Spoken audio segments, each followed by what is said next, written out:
Hello दोस्तों, आज मैं बिजली कन्या देखने जा रहा हूँ। तो मैं देखा कि देवकी और वासुदेव सो रहे थे। लोग बहुत सारे आ चुके थे। मुझे तो कुछ दिखाई ही नहीं दे रहा था क्योंकि मैं छोटा हूँ और मैं नीचे खड़ा था। फिर मैं दीदी को बोला कि मुझे गोद में ले लो। दीदी गोद में लेने के बाद मुझे सब दिखाई दिया और मैं जब आगे देखा तो देवकी और वासुदेव बात कर रोने लग रहे थे क्योंकि अभी कंस आने वाला था और देवकी और वासुदेव के पुत्र को फेंकने वाला था।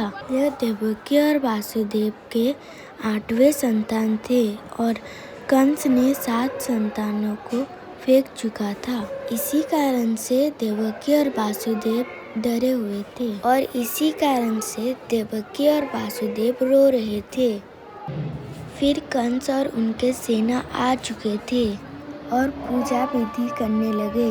दीप और धूप जलाकर पूजा किए। तो पूजा करते हुए हम भी देख रहे थे और सब लोग देख रहे थे और उनके मंत्री मंत्र का उच्चारण कर रहा था। तो पूजा का विधि खत्म हो गया।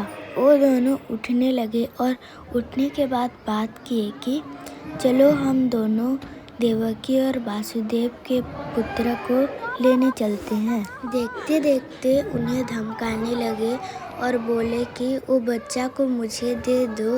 देवकी और वासुदेव यह सुनकर रोने लगे और बोले कि हम बच्चे को नहीं देंगे। फिर कंस उनके बच्चे को जबरदस्ती छुड़ाने लगे और बोलने लगे कि आज मैं यह बच्चे को मार के ही रहूंगा। तो देवकी और वासुदेव बोल रहे थे कि हम ऐसा होने नहीं देंगे।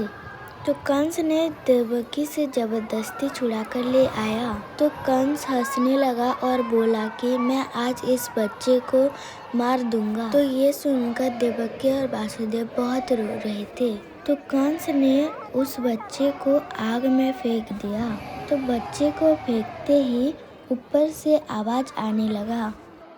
कंस इधर उधर देखने लगा और बिजली चमकने लगा। तो कंस इधर उधर देखने लगा। कंस को तो पता ही नहीं था कि ये सब क्या हो रहा है। फिर जब पलट के देखा तो बिजली कन्या निकल चुकी थी।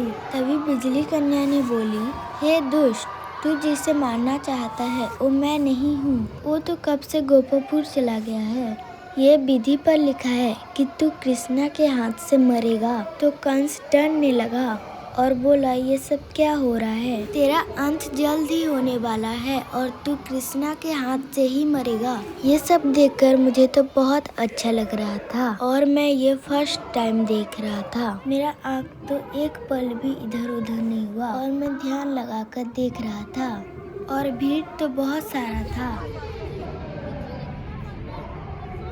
और बिजली कन्या ने ये सब बात बोलकर गायब हो गई। ये सब खत्म होते ही हम बाहर निकलने लगे।